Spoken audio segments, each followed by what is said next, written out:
సమాజంలో ఉన్న అందరికీ అవకాశాలు ఇచ్చే విధంగా ఒక ఎత్తు అయితే అన్ని ప్రాంతాల్లో కూడా అవకాశం రావాలి. మొన్నటి వరకు Rayalaseema lowest per capital income, Anantapur వద్ద lowest per capital income ones. Now Anantapur better than Konaseema. ఎందుకు జరిగింది ఇది అనుకుని మీరు ఆలోచిస్తే, ఒక water is a game changer. Water వచ్చింది, policies, public policies are important. మళ్ళీ మాట్లాడుతున్నాం. 25 సంవత్సరాల కంటే ముందు ఒక ఐటీ గురించి మాట్లాడాం. ఈ రోజు ప్రపంచం మొత్తం ఐటీ ప్రొఫెషనల్స్ ఉన్నారు. Indians every 4 1 is an Indian. Among Indians every 4 1+ is from Andhra Pradesh, 30%. ప్రపంచంలో ఏ దేశానికి పోయినా హైయెస్ట్ పర్ క్యాపిటల్ ఇన్కమ్ తెలుగువాడు. ఇక్కడ సౌత్ ఇండియాలో lowest per capital income Andhra Pradesh. Telangana highest per capital income in India. Because of bifurcation ఆ బెనిఫిట్ అక్కడ వచ్చింది. ఇక్కడ మనకు వచ్చిన కొన్ని ఇబ్బందులు ఎన్నోసార్లు మాట్లాడుకున్నాం. బైఫర్కేషన్ ఒక యాంగిల్ అయితే, ఆ తర్వాత వచ్చినటువంటి 5 సంవత్సరాల పరిపాలన కొంత ఇంకా డిట్రియేట్ అయ్యాం. ఇప్పుడు దీంట్లో మీరు ఒకసారి చూసినప్పుడు, నేను ఎప్పుడు వచ్చినప్పటి నుంచి కూడా నేను ఎప్పుడూ మాట్లాడేవాడిని, రాయలసీమలో ఫస్ట్ టైం డ్రిప్ ఇరిగేషన్ ప్రయోగించాం.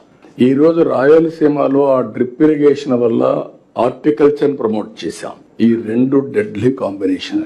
ఎప్పుడైతే నీళ్లు లేని ప్రాంతంలో నీళ్లు ఇచ్చాం, నీళ్లు తక్కువ ఉన్నాయి, నీళ్లు తక్కువ ఉండే సమయంలో డ్రిప్ తీసుకొచ్చాం. 1 acre 2.5 acres కి ఇచ్చింది. నీళ్లు లేనప్పుడు పోలవరం ప్రాజెక్ట్ స్టార్ట్ అయింది. 5 ఏళ్లు పడుతుంది, ఇప్పుడు 10 ఏళ్లు పట్టింది. ఈ 5 సంవత్సరాలు ఏం చేయాలని ఆలోచించి ఒక్క సంవత్సరంలో పట్టిసీమ పూర్తి చేసి, పట్టిసీమ నీళ్లు కృష్ణాకు తీసుకొచ్చి, కృష్ణాలో వాడే నీళ్లని సేవ్ చేసి శ్రీశైలం నుంచి రాయలసీమకి ఇచ్చాం. That is only single day. మీకు ఏ విధంగా వస్తాయో ఇంపాక్ట్ అనేది మీరు గుర్తుపెట్టుకోవాలి. ఈ రోజు వర్షాలు పడ్డాయి. మొన్న 100 డేస్ లో అంద్రే నీవా పూర్తి చేసి 738 కిలోమీటర్లు తీసుకుపోయి కుప్పానికి నీళ్లు ఇచ్చాం. అక్కడ అన్ని చెరువులు నీళ్లు పెడుతున్నాం. ఈ రోజు ఎంత ఆనందం అంటే, ఈసారి వర్షాలు పడ్డాయి.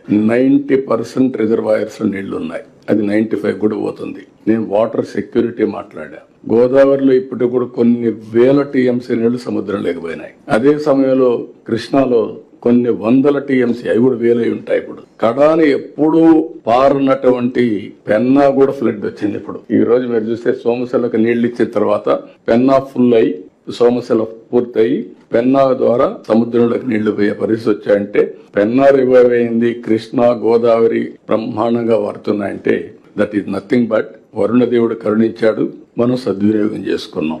మీకు ఎందుకు ఈ విషయం చెప్పానంటే, అది కూడా వచ్చినప్పుడు డిస్కషన్ కోసం ఒక ఎగ్జాంపుల్, ఒక పబ్లిక్ పాలసీ ద్వారా వీ కెన్ ట్రాన్స్ఫార్మ్ టోటలీ.